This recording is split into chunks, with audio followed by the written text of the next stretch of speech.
Well, my name is Jeffery Meyer, and I was born in Chicago.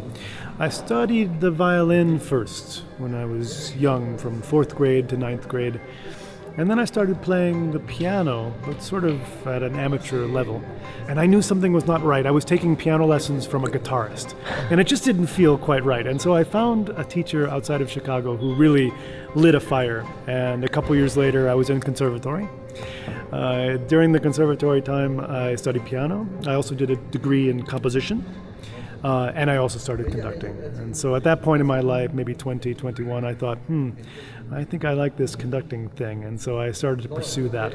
I continued studying piano, though. I have a doctorate in piano performance. And then slowly I began a career in conducting.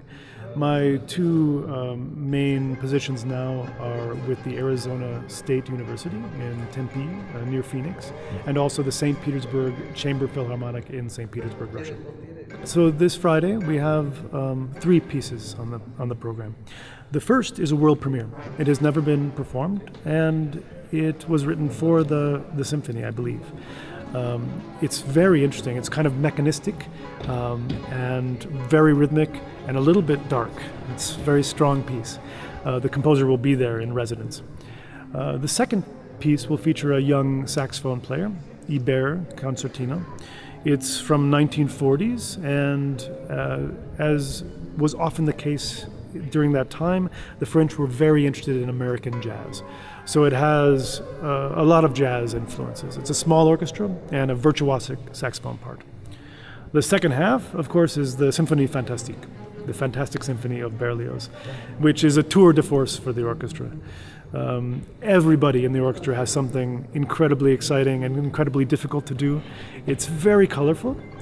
It is one of the first examples of program music. So there's a very distinct story that happens over the arc of these 5 movements. It's about an artist and basically his heart sickness.